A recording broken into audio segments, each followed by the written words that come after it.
Man, roll the clip. It's November 16, 2002, and the Game releases You Know What It Is, Volume 1. These streets is talking, watch the game after this summer. I ain't talking about the NFL, I'm talking about me and Big Fase 100 and them twin SLs. I'm a gangbanger, nigga, so try your luck. And have Desert Eagle slugs whizzing by your truck. I ain't gon' lie, I'm high as It's January 18, 2005, and the Game releases his major debut album, The Documentary. The album goes on to sell 5 million copies and is his most successful album to date. It's May 3rd, 2005, and the Game releases the documentary DVD, giving fans an insight into his life. Right now, we on the west side of Compton, you know what I'm saying, which is my hood. Cedar Block, Pyru over here, but I ain't grew up over here. I grew up in a Crip neighborhood called Santana Block, about a mile from here. Niggas see us together and they automatically assume he gangbang. So if I'm not around, or he had to face this shit on his own time, at school, wherever, at little punk ass little events out in the streets or whatever. Motherfuckers wanna ask questions. Who was that nigga you was with all the red? You know what I'm saying? Nick, that's my brother. Yo, you from Woo Woo too? No, I'm not. Which he would have to defend himself off. No, I'm not. Till the motherfucker get tired of it and just like, okay, this is what I'm gonna do. I'm out here, you know what I'm saying? Let me go and do my thing. So once he was, like I said, once he was grown, it was like the curtain that I put over him was taken down. It's like, you a man now, do your thing. You know what I'm saying? And he did it. You know what I mean? Hey, yo, that's my brother, man. That's the nigga behind the whole fucking operation, man. Fase 100, man. He definitely kept me alive this long, man, and showed me a game. If it wasn't for him, I'd probably be in a coffin somewhere, man. My brother, by this time, he leading the whole you know what I'm saying? He leading the whole gang, you know what I'm saying? He doing this thing over here. I'm still over there, and I'm older now, and I'm back in the hood, so they sweating me. They trying to get me to be from Santana, and I was cool on that, you know what I'm saying? He already knew what was up with me, and he knew it wasn't ideal for him to go want to be a Crip, because that would draw some type of wedge between us, you know what I'm saying? And that's the last thing he would ever want. When he was doing his basketball thing, I was out there game banging, I was out there hustling, so it was like when I go sit down at the game and watch him do his basketball thing, and he was real good at it, I'd be like cheering him on, thinking, damn, why I didn't do that? One of the last things I ever wanted was him to follow my footsteps in the game banging and all that shit. So I kind of wanted to keep him away from the streets as forever, you know what I mean? Just to get me out of here, just to get us out of here, just to see something different than what I've always seen. It's May 24th, 2005, and the How the West Was Won tour stops in Las Vegas. It is on this stop that Big Fase 100 and Game decide to part ways, as Fase heads home feeling disrespected and underappreciated by Game. It's December 26, 2005, and Big Fase does an interview with allhiphop.com called Change of Heart, obviously a play on Game appearing on the show Change of Heart. In the interview, Fase talks about no longer having a role in Game's camp and how they haven't spoken in months. Fase talks about Game presented things like our lives are going to change and we are gonna be rich. Fase says he helped create the background story for the rapper we know as The Game, with all of the gangsters that are around Game really being Fase's homies, and Game isn't really from Cedar Block. Fase goes on to talk about the last time he saw Game was in Vegas, and he sent him an email saying respect is everything, and the Game hasn't shown him much respect anymore, so he was going to leave before he got disrespected. Soon after, it was declared that Fase had quit and all the homies were given an ultimatum. Fase goes on to talk about the claims that Game spent 1.5 mil on the team and that he hasn't even seen $50,000, and Game got Fase's car repossessed. Fase goes on to say that Game was never really about that life like he claims in his music, and it's Fase's life that he's rapping about. It's October 10th, 2006, and Big Fase does an interview with King Magazine. Fase reveals even more than he did on the allhiphop.com interview by saying that he was supposed to be paid $2,000 a show on the 7-week tour with Game. They were doing 5 shows a week, and Fase was supposed to come home with around $50,000 to $60,000, but only ended up getting $12,000. Game would make over $1 million from the entire tour. Fase goes on to talk about the email he sent him in Vegas about respect and going home before he got disrespected, and revealed that all Game said to him was have a safe trip after Face spilled his heart out to him. Face says he never had an official position with the title, but every time Face would ask Game, he would brush past it. He reveals there was a confrontation between the two crews where a Black Wall Street chain was taken and Game came back to Brazil Street for the first time in 8 months to try to retrieve the chain, but Face wouldn't shake his hand before talking about their situation. Face addresses the claims that Black Wall Street employees were trying to make money behind Game's back. Face says everything was always ran through Game, and it's not true. When addressing the song One Blood, Face says Game isn't a blood and he's really not about his family, and he's got so many people in Cedar Block hypnotized with his money. Face says there's no more Jayceon Taylor, it's just the character of the Game that he got lost into, and Game would rather squash a beef with 50 Cent than his own family. Face would go on to have a MySpace auction to sell off Black Wall Street things, stating before he did the interview with allhiphop.com, Game sent a kid to retrieve Face's Black Wall Street chain and his car, so it's all worthless to him. It's November 2006 and the Game does an interview with King Magazine. During the interview, he speaks about his feelings towards G-Unit, Dr. Dre, and his career, but when it came time to discuss the issues with Big Fase 100, he declined to speak on their beef. It's November 14, 2006, and the Game releases Doctor's Advocate featuring the song One Night. Keep it real, my niggas. Last year alone, I spent 1.5 mil on my niggas. After the bullshit, I stayed right there. Took you to award shows. There go Jay right there. Where? Right there. I had all you niggas in suits, cleaner than a pair of fresh Nike Airs. I'm supposed to enjoy this shit, but it's quite clear. The last 12 months been a nightmare. It's March 24, 2007, and Spider-Loc reacts to a video of Big Fase 100 being knocked down by a fellow gang member named White Boy. Now, during this time, Spider-Loc was signed to G-Unit and beefing with Game. Spider was going to shoot his music video for Beautiful World, and Big Fase offered him to shoot it on Cedar Block. In the video uploaded to YouTube, Spider talks about leaving the music video set and was contacted and told Fase had got into an altercation. White Boy was upset that Fase allowed some Crips to film on Cedar Block. Some people were upset that Spider-Loc was reacting to the video of Fase getting knocked down after he allowed Spider-Loc to film on his block. At the time, White Boy was rocking with Black Wall Street. It's April 8th, 2007, and the Game releases You Know What It Is Volume 4 featuring the song Body Bags. Spider 2, now that's for Big Face. I know when you counting your sheeps, I had some Crips wait. YouTube banger, tell me how that clip tastes. You kissed the Keisha in the mouth, tell me how my dick tastes. I got the crown. It's November 8th, 2007, and Big Fase does an interview with the Sickness Network. Fase talks about his father believing that Game and him will squash their beef, but Fase isn't as optimistic and tells of the story of Cain and Abel and being your brother's keeper. He says Game owes him and needs to bring his checkbook for all the things that Fase helped him with. Fase reveals that he's still living on Brazil and his kids haven't seen their uncle Game in 2 years. Fase says that the Game didn't even spend $500,000 on the crew despite claiming he spent $1.5 on the song One Night. Fase also talks about Game sticking up for him against Spider-Loc on Body Bags, and Fase says he doesn't believe it because Game said fuck Spider-Loc but not to White Boy. He feels it was a stunt and not genuine at all.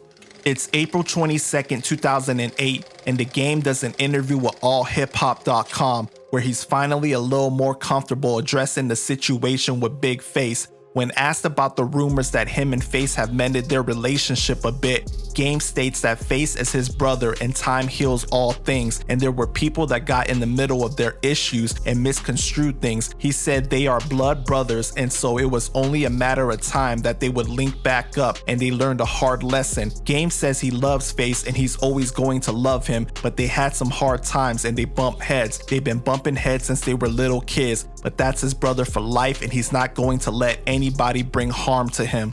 It's August 12, 2008, and Game releases Life After the Math DVD.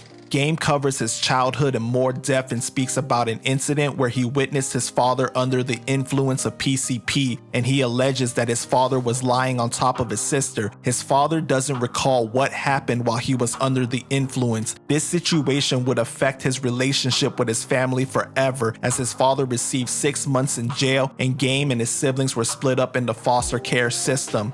It's April 6, 2009, and Big Fase releases the song Great Expectations.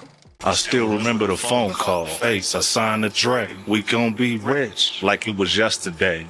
Little did I know you didn't really give a f.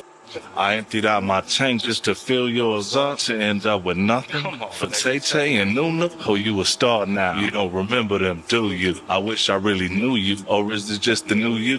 Yeah, I stepped back. I was trying to let you do you. If you wanted me gone, you could have let it be known, Jay. It's funny how shit end up way the wrong way. Sitting trying to figure out the wrong turn I made. Dropped my quarters in the game, but I got played. It's April 8th, 2009, and Face does the Great Expectations interview.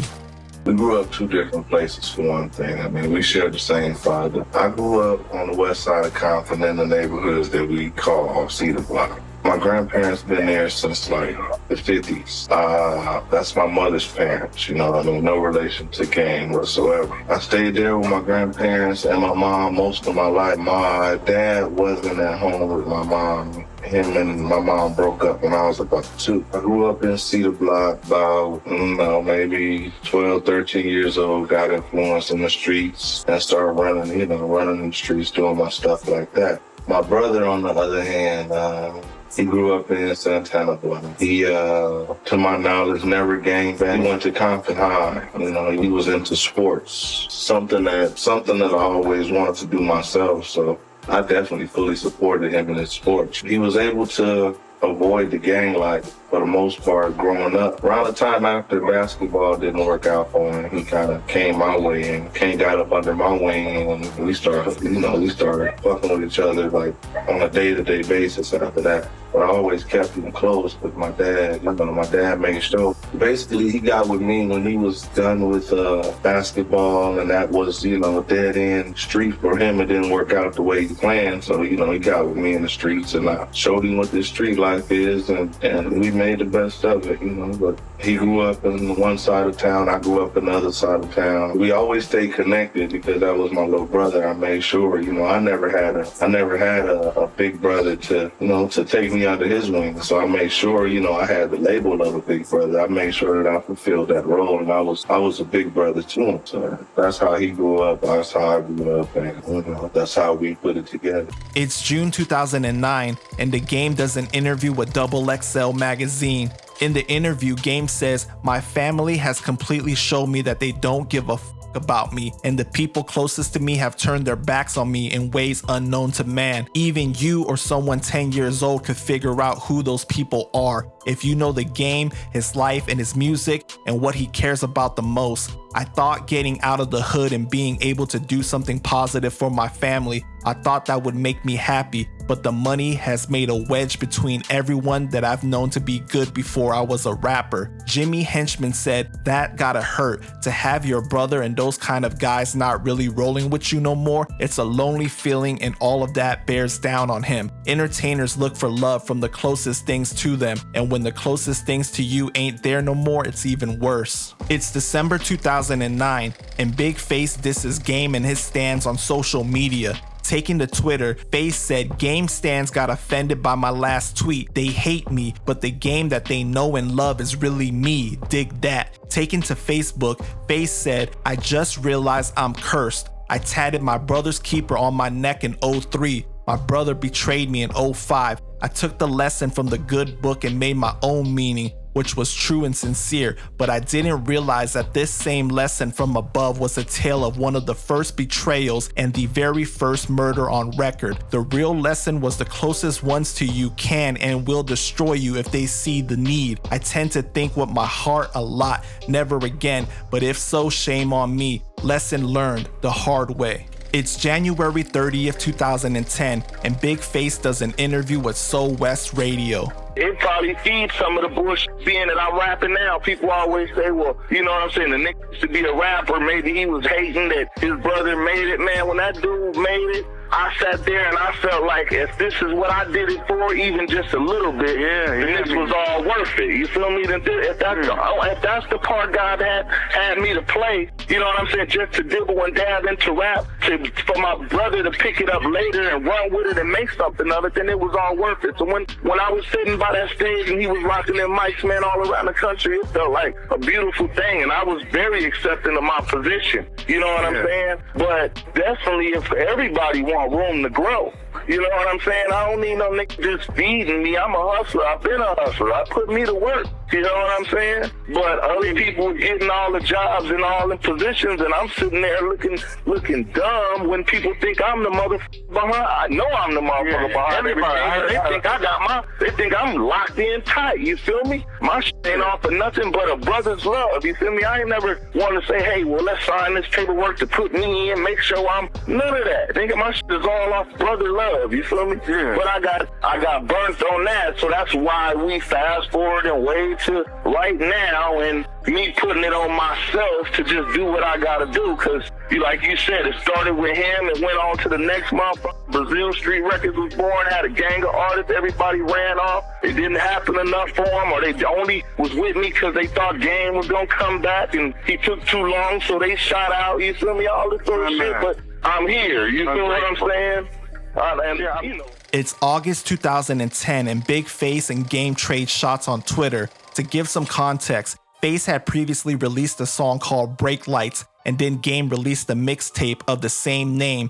Fase said, shout out to the Fake Lights mixtape, another not so hood, not so classic from my old family member way back in the day, No Help. Break Lights is a classic, the song, not the goofy ass album turned mixtape, Fake Lights. If the Game is the daddy to all you stands, then I must be a grandpa. JC is my little bro, Game is my son. I took a rib and created this mess.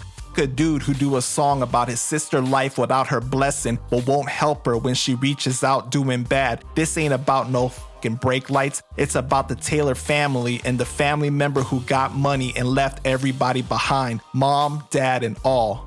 Game responded by saying, hey, I got a confession to make. Family, from the bottom of my heart. Y'all think y'all gonna run me dry. Hit your brake lights, ho. Ain't got a piece of lint for you. Question, how many of my family members came to see me when I was in the hospital all shot up? The answer, 0. Now back to your regular scheduled program. Hashtag brake lights. Fase would go on and say, where you stands at this AM. Compton's most hated is up and online. You bitch get the Game out your mouth and say, hello. I love you f***ers too. I'm very entertained.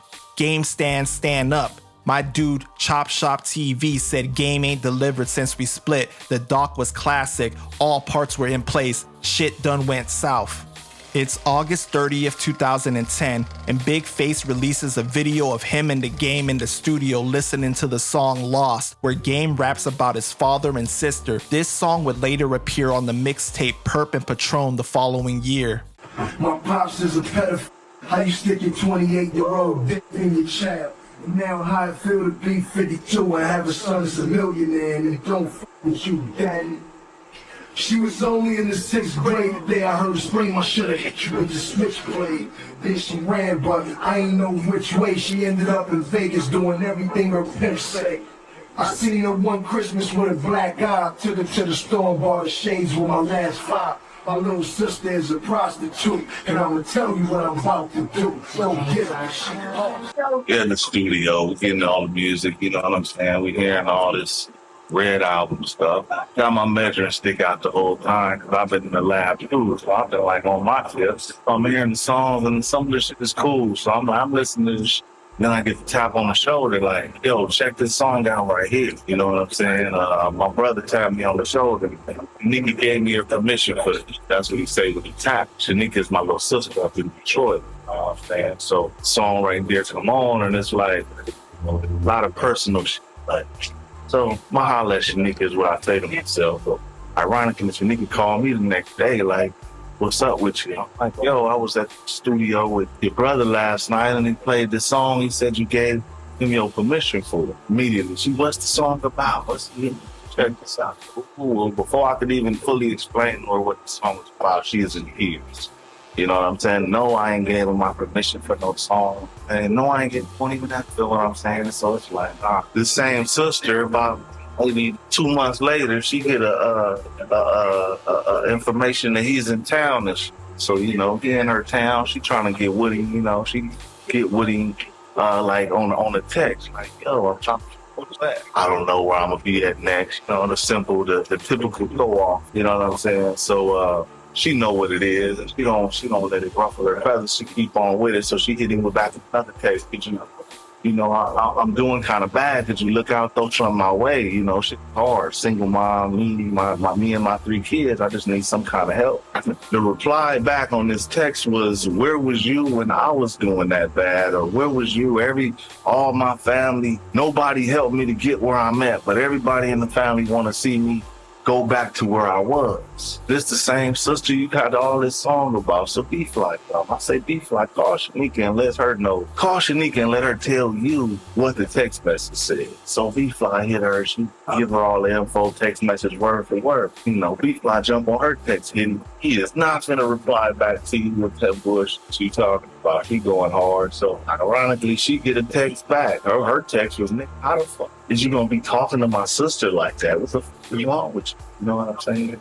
Text back, you know, once he texts back. That same day, Face releases the music video for his diss song, No Help. You do you, and I'ma do this. Keep counting these dollars and holding my dick. I'm on my grind, nigga. I'm grindtastic. I thought you was solid, but all you is plastic. You like a bastard, no man in the house, and you the same nigga used to sleep on my couch. Yeah, my memory is long, baby, dick ass nigga.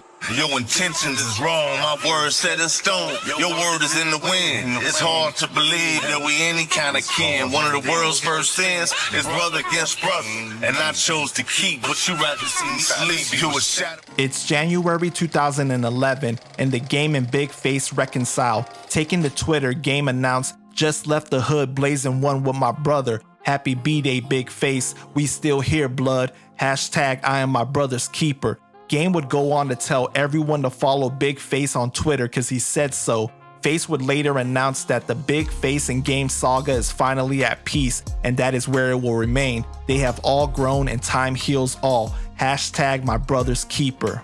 It's September 14, 2011, and Game tweets, "I am my brother's keeper." Game tweets Face saying, "I am my brother's keeper," keeping with the same theme of Big Face's tattoo on his neck.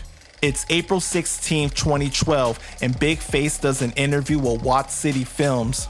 I ain't fuck this nigga. I no motherfucking money. I ain't fuck this nigga bitch or none of that. I just felt my importance wasn't fit that it used to be, that it needed to be, the way that it started. And I said, my nigga, before I let you disrespect me, I'ma just go to the pad. And when I went to the pad, I kind of like just wanted, I knew the nigga would come around, you feel what I'm saying? But he really never did, you know what I'm saying? A couple of times he probably felt human, feel human every now and then, I guess, when you up that high or something like that. You feel, you turn into the old you have, you know, you think about your people every now and then. So last couple of years, couple birthdays, I got a call from him. He came around, and I'm always accepting, you know what I'm saying? So I was accepting of, and definitely optimistic, thinking, you know, that this is gonna make some shit happen. We're gonna be back home, but it'd be short-lived. I think it's good. We be on, and we had a good time. I don't really hear from him no more, you know what I'm saying? And I ain't type of nigga be on the bumper like that, so I let him do him.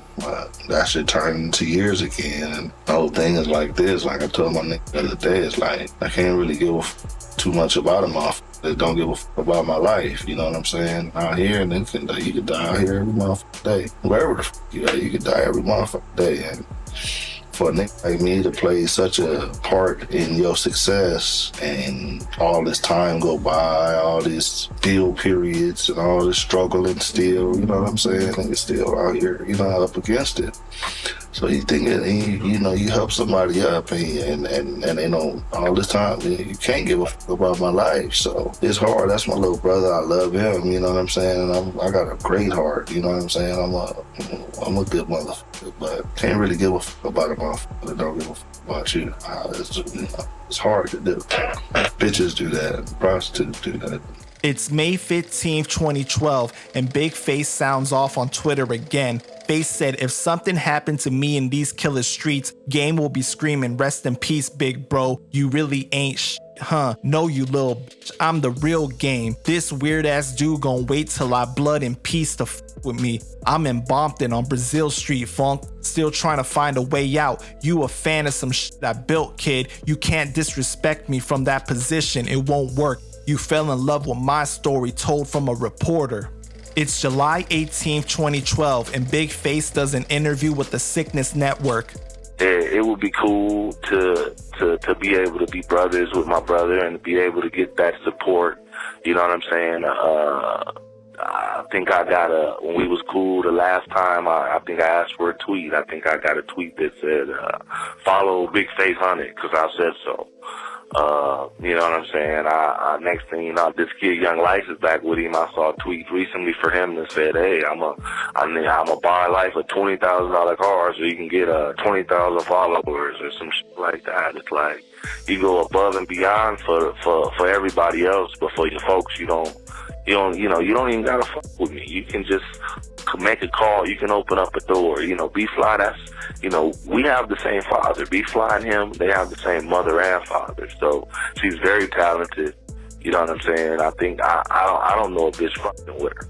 You know what I'm saying? And B-Fly is solid. Like, why you ain't helping her? So I just have a hard time with shit like that. But definitely, if he came to the table again, it's not like that. I'm good-hearted. You know what I'm saying? I love my family. You know what I'm saying? I raised this kid, so I definitely would be accepting. But we would definitely have to work it out immediately. You know what I'm saying? We gonna have to do some things. You gonna have to help me because we behind. My kids is living in the city still. You know what I'm saying? They going to the schools I went to, and I didn't do this whole decade of Black Wall Street and industry shit and, turning my life inside out because I can't stay off the radar no more. I'm Big Face 100 everywhere I go, and I just want to be me and go to the store. You know what I'm saying? I gotta still stop and take a picture with somebody, so I gotta keep my shit up. You know what I'm saying? I gotta maintain a image. You know what I'm saying? Before all this shit came about, I could just be off the radar. I'm a low-key type of dude, so and that's the key to my longevity in these streets. It's November 10th, 2012, and the Game tweets Big Face 100 and says, I love you, on Bloods. I'm probably gonna die before these bitches realize I'm 100 with this Pyrush. It's June 11, 2013, and Big Face does an interview with G'd Up Radio. I seen at the homie Frog's funeral, you and Game United, y'all was back making it happen. We know the whole history, all that boo-boo, but what's the current status, man? And it's touchy because that's brothers, man, you feel me?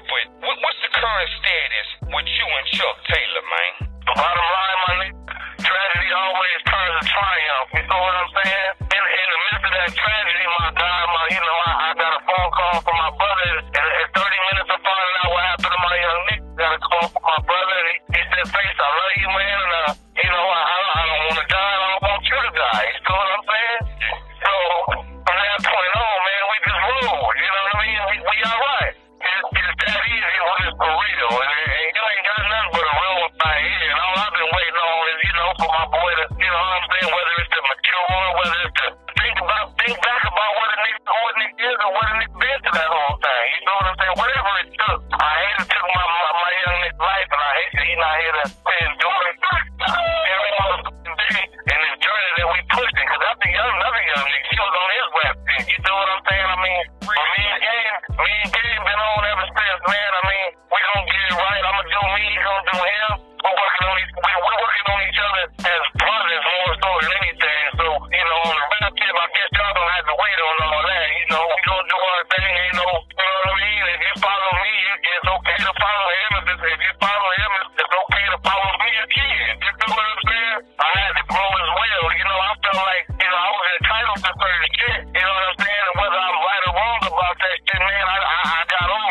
say, man, I'm going to do me. And whatever comes to me is what I earn and what I deserve. You know what I'm saying? And that's what it is. You know what I mean? I can't be mad at no nigga for doing him. So it is what it is. That's my brother's tailor-made, and then we don't do it just like that. We don't do it like it's supposed to be done. It's June 28th, 2013, and Game shows support for his brother Big Fase by tweeting out, on July 2nd, 2013, download my brother Big Fase new shit on iTunes.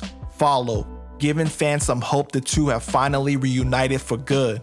The following year, from March to May, things seem to still be in a positive place as Game tweets out, Throwback Thursday, 11th grade, me and my older brother Big Fase 100, banged out in 9-6 on the block check-in. The following month, Game tweets out, follow my brother Big Fase 100, oldest son, and my nephew now, gotta hold the family down. And then in May, me and my big brother Big Fase 100 looking like Bert and Ernie. It's October 8th, 2014, and Big Fase 100 calls out the Game on social media. Face posted a picture of Game and Face's son with the caption, a birthday wish for your nephew is too much to ask, I guess. Fuck me, but the kids? Just a call from his famous uncle would have made his little day so much more special. Stop being the Game for a second and be Uncle Jay. Cold world of ours this is.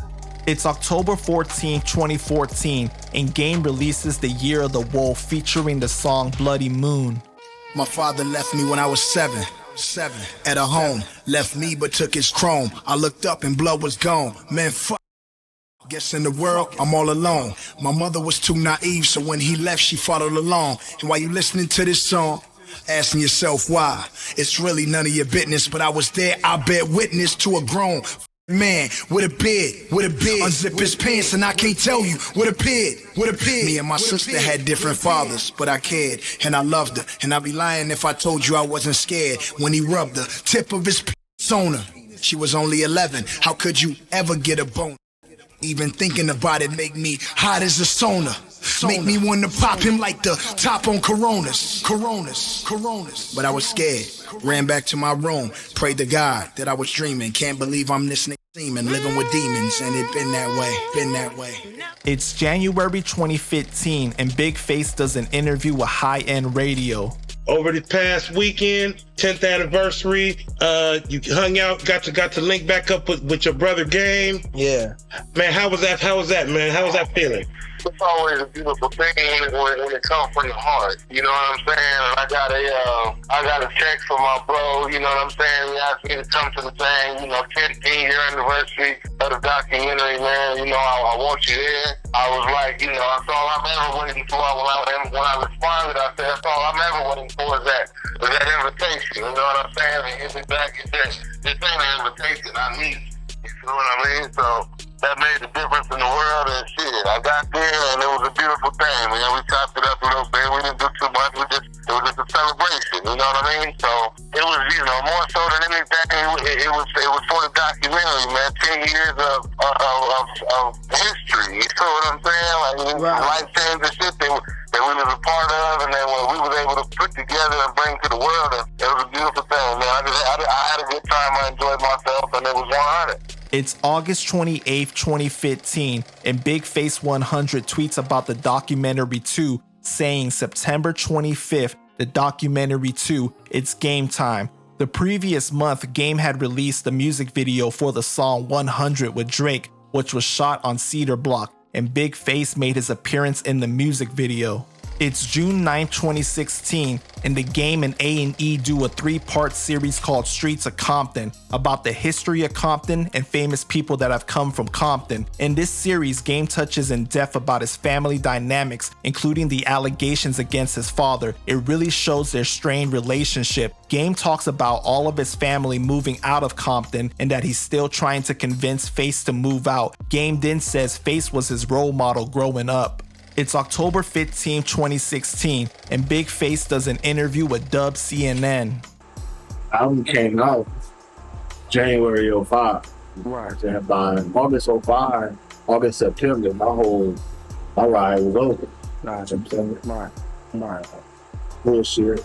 I chop it up to bullshit. Right. It ain't really been the same ever since. See, it's good now, but right. Still ain't. It was me and him. Right. It's not like that no more. I don't have no expectations. Right. I have great expectations. Right. I don't have no expectations. Well, I can vouch for you because I was around here back then. Y'all had the whole city. The city was insane back then, man. Real talk. Thank you. We made history. You know what I'm saying? I'm okay with that though. You know what I'm saying? I'm right. Get what I want out of that. I probably didn't get where I wanted to get, but I made history. It's January 17th, 2018, and the Game and Big Fase's father passes away. George died unexpectedly in his sleep that Wednesday morning. A family member found him unresponsive in his home. He was pronounced dead after being transported to the hospital. He was only 65 years old. Rest in peace, George Taylor Jr.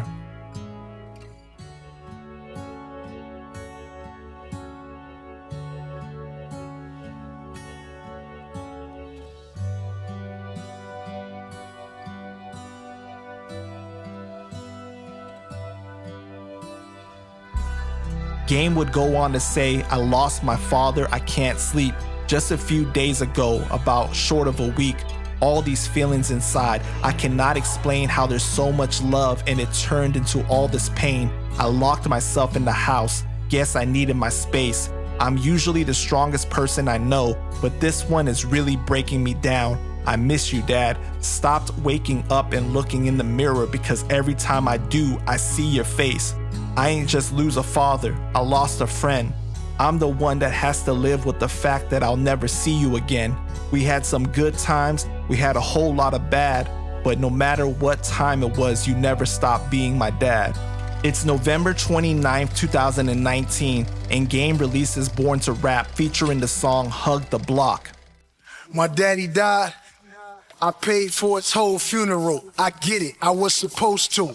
But after that, if you knew what I had to go through, you would understand why I wanted inside that hole too. You ain't even give me a hug or a pound yet. Asking for money, daddy ain't even in the ground yet. That ain't what bros do. How you spend your whole life with a stranger you call your brother that don't know you. You hate me now, you hate me then. I remember the way you looked at me in my baby crib, my brother's keeper, right?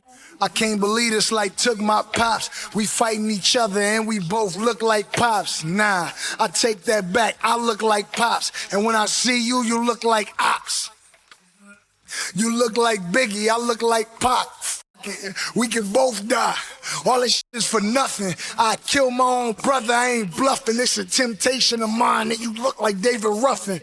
It's December 2nd to the 4th, 2019, and Big Face responds to the Game via Instagram, taking a biblical approach and posting a picture of Cain and Abel. Face says he hasn't heard the song Hug the Block, but has gotten enough word about it to know what the song is about, and doesn't understand where Game's hate for him comes from after 14 years. He reiterates what happened with Face leaving the tour and feeling unappreciated, but says Game has been blocking him ever since from being able to make moves with his own record companies and to better his situation. Face says no matter what, he can never be made to look like a hater. Posting an artsy, colorful picture of their father, Face says that their father died from a heart attack because Game broke his heart time and time again by outing him in published music and had an on and off relationship with him. Although Game paid for the funeral, he was too cheap to pay for a reception, and 2 years later, their father still has no headstone.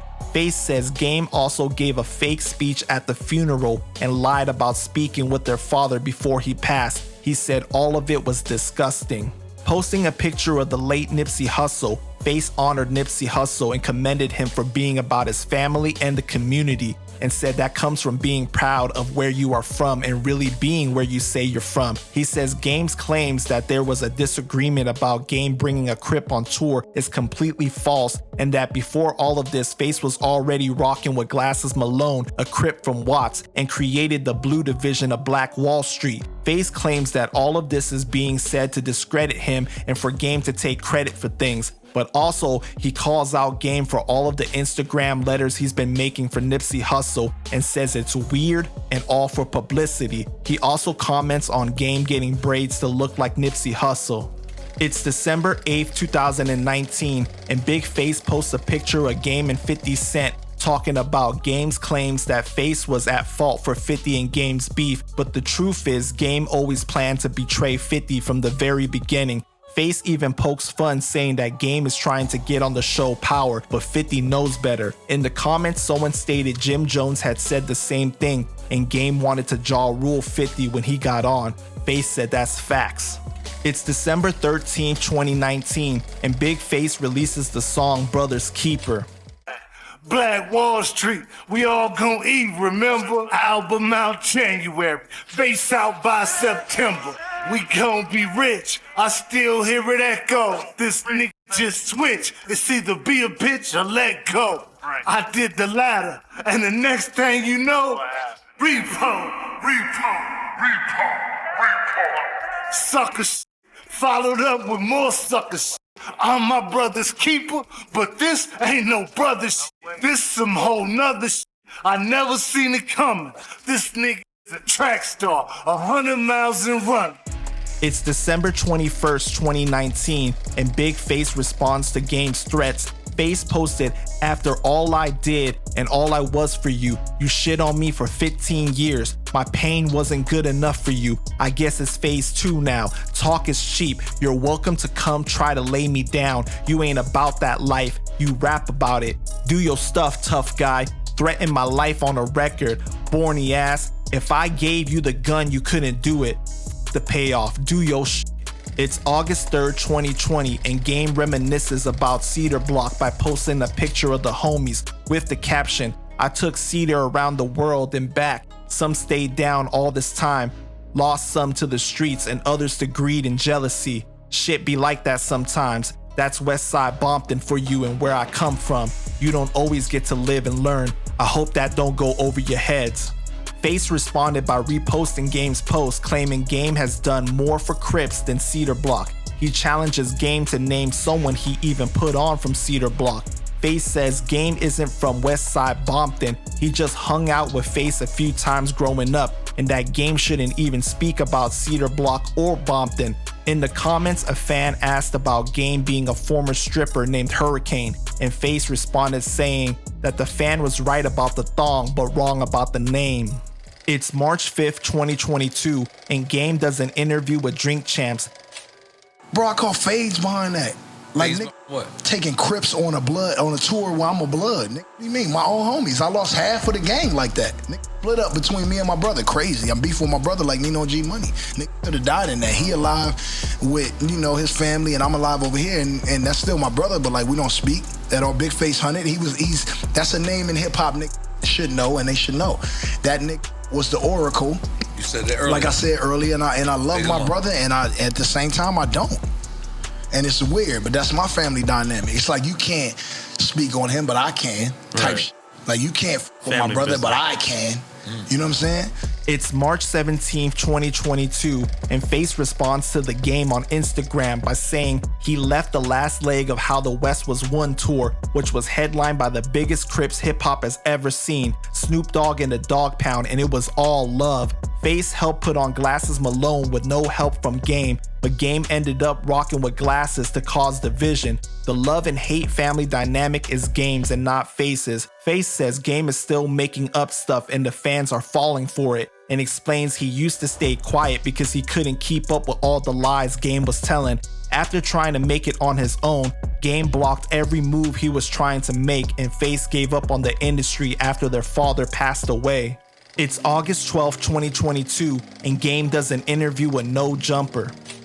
Like we talked about, a few minutes ago, it's just hard when you lose somebody that means a lot to you. And my dad wasn't he wasn't no angel, man. He did some up shit to me, my mom, my family and shit. But he was still my father, and just as much up shit as he did good. And sometimes, man, I be getting to these breaking points where I be feeling like I just need to ask him a question. But once you lose your parents, because you got to know, everybody on earth has two parents, a mother and a father. When you lose a parent, it literally feels like a piece of you is gone from the inside, like just your feelings. I'm talking about physically, you just feel like you're missing something. And when somebody dies like that, you I don't care where you go on earth. You can go left, right, up, down. You can go anywhere. You're not going to be able to find that person ever again. And this is why I tell my kids all the time, love on each other, love who loves you, because when it's over, like when it's time for somebody to punch the clock and leave earth, man, you ain't going to never be able to find them again. And a lot of people say, well, you got them in your heart and you got them in your mind, but who the f*** be wanting to hear that when they lose their loved one? I don't, yeah, I got my dad in my heart, but like, I want him in my face. You know what I'm saying? And so, yeah, man, to anybody watching, like, you got to really love on your people. All the little small arguments you may have with, like, your siblings or a friend that you really love or your parents, you got to be the bigger person. If you see this, you should be the bigger person, because if they die, you're going to be sick. And you're not going to be able to return, like, to, you know, turn back the hands of time. It's January 4th, 2025, and the game comments on Big Fase's Instagram post. Face had posted a picture of Frog honoring him with the caption, "Gone, but never 5-5 forgotten. I think of you often. You are a special soul, and I'm honored to have had the time with you that I was blessed to have during your short stay here. Love you, young homie. 5-5 forever." Game then commented on Face's post. Now, Face didn't click the like button on the comment, but Game did have Face previously blocked, so it showed some hope that they may have mended things. When it comes to this beef, it's very sad to see brothers fall out over something that appeared to not be so serious in the beginning. Over the years, both sides have done things that have made the situation more difficult to repair. And even if they repair things now, you think about all the years that have gone to waste that has altered the course of their families. I hope these two have worked things out and are able to move on, especially for their father. So y'all let me know what y'all think about this, man. Put your thoughts down in the comments and make sure you like and subscribe and stay connected with Panda Chop Chronicles. Peace!